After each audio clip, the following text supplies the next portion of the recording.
其實我真係好明白有方同學點解會反對優質的士嘅實行。面對的士行業嘅實力，推行優質的士唔係一種解決辦法。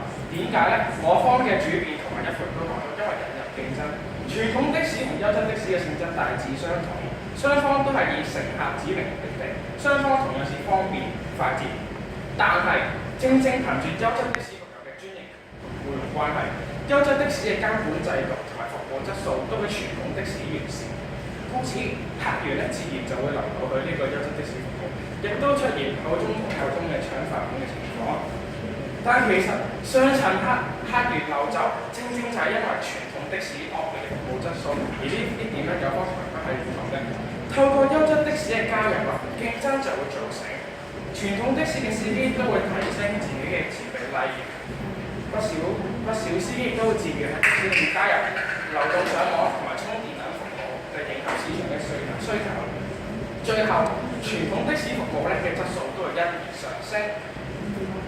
由此可見啊，引入優質的士係可以帶嚟良性競爭，改善的士行業。但係有方同學就不停咁樣同我哋重申啊，係有取代方法嚟取替優質的士。例如星群的士等，但係試問下，星群的士又有冇呢個專營權同埋僱傭制度嘅監管呢？如果冇嘅話，同普通的士嘅分別，同本士有冇分別呢？只係硬件上嘅分別，又代唔代表的士司機嘅服務質素可以提升呢？同埋可以被監管呢？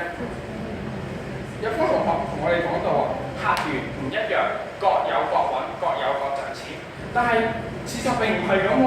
點解新聞多次報導不少的士司機發動遊行？甚至抗議話優質的士服務竟然會喺呢個傳統的士裏面搶走客源。如果真係好似有方同學咁樣講，客源唔一樣、唔同性質、各有各揾錢嘅話，何來呢個事實會出現呢？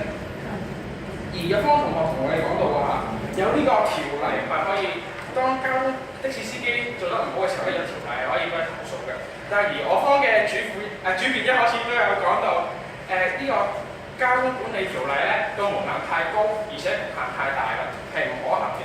有方同學同我哋講到可以實行呢個減分制度，當的士司機服務差嘅時候，可以透過投訴，過3次就可以釘牌。但係呢個方法正不就唔係正就係淨係參據咗我哋優質的士嘅計分服務咩？故此，我方認為政府應推行優質的士。多謝各位。